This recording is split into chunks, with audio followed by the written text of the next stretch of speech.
Gawin mo, magbasa ka ng Bible. Di ba?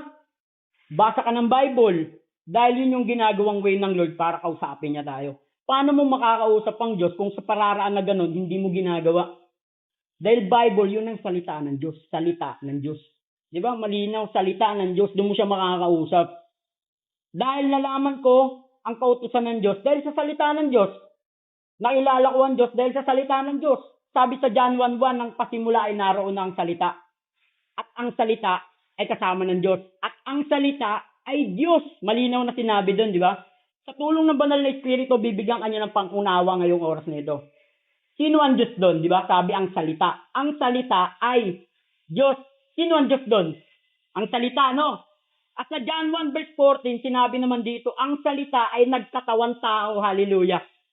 Sino ang Diyos na nagkatawan tao? Si Jesus Christ yun. Siya ang Diyos, binaba niya ang pagka-Diyos niya, nagpakumbaba siya, bumaba siya sa lupa. Para iligtas ka. Sipin mo na lang yung ginawa ng Diyos. Di ba? Siya ang gumawa na itong langit at lupa. Napaka-humility ng Diyos natin, mapakumbaba, humbleness. Hindi niya pinagmalaki na Diyos ako dito. Hindi niya pinagmalaki na kaya kitang wasakin. Pero sa halip ang ginawa niya, tinanggap ko ang parusa. Nagpapako siya sa krus. Diyos siya pero hindi niya niligtas ang sarili niya. Dahil gusto niya mailigtas tayo. Diba? Yun ang hindi alam ng mga tao. Niisip lang nila yung nakapako na yun na ribulto, yun si Jesus Christ. Hindi ganyan ang tunay na pagkakilala sa Diyos. Kung gusto mong makilala ang Diyos, magbasa ka ng salita ng Diyos para hindi ka mailigaw ng mga bulaang propeta. Dahil sabi ng Panginoon sa Joshua 1:8, pagbulay-bulayan mo ito araw at gabi. Isa sa mga utos ng Diyos yun. Hallelujah, di ba? Ngayon ito, nabigyan ka ng pangunawa ng Diyos, sa Kanya kang magpasalamat.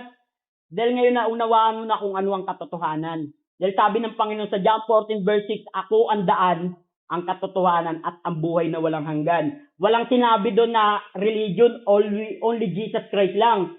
Sinabi ni Jesus, ako ang daan, ang katotohanan at ang buhay na walang hanggan. Ang ginawa ng ministro nila ng Bible, ng salita ng Diyos. Yun ang isa sa mga ayon ng Lord.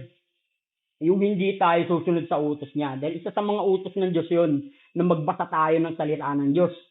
Dahil dito natin malalaman kung ano ang katotohanan. Kung hindi nga ako nagbasa ng Bible, hanggang ngayon, sumasamba pa rin ako sa Quiapo. Niluluhuran ko pa rin yung mga ribulto. Pinupunasan ko pa rin ng panyo. Pero anong sinabi ng Panginoon sa Isaiah 44? Mangmang ang mga taong sumasamba sa ribulto na gawa lamang ng kamay ng tao. Hallelujah. Diba? Because God is Spirit. Ang Diyos natin ay Spirito. John 4:24. Diba? Ang Diyos ay Spirito na kailangan sambahin sa Espiritu ng katotohanan. Yun yung sinabi sa Matthew 6:6. Na pumunta ka sa mga secret place. Kunwari sa CR o kaya sa mga kwarto. Yung walang tao, walang storbo. Lumuhod ka doon. Sabi ng Panginoon, lumuhod ka doon. Magpatira pa ka, magpakumbaba ka sa Diyos. Isarado mo ang pinto. Kung lumayo ka sa mga lugar kung asan may mga istorbo, mga ganun, layuan mo yun. Kasi sabi ng Diyos, lumuhod ka doon. Dahil ang Ama mismo ang nakita sa iyo ang siyang magbibigay sa iyo ng gantimpala. Ganun ang tunay na pananalangin. Ganun ang tunay na pakikipag-usap sa Diyos. Kaya ngayon nalaman mo na yon, mamaya pag-uwi mo ng bahay mo, mamaya pag-uwi mo ng barak mo, usapin mo ang Diyos. Umalis ka sa mga taong yung maraming tao, doon ka lang mismo sa lugar kung asan walang tao. Dahil ang Diyos, nalalaman niya kung anong ginagawa mo. Yung ginagawa natin, alam ng Diyos yan. Sipin mo na lang, isa lang yung pinapangaralan ngayon ng Diyos. Hindi ako ang Diyos ginagamit ako ng Diyos, no? Dahil ito ay salita ng Diyos. Pero libo-libong anghel ang nagagalak sa kalangitan. Dahil sa isang makasalanan na tumaligot at nagsisi sa Diyos. Hallelujah, di ba? Mahal ka ng Diyos, kapatid.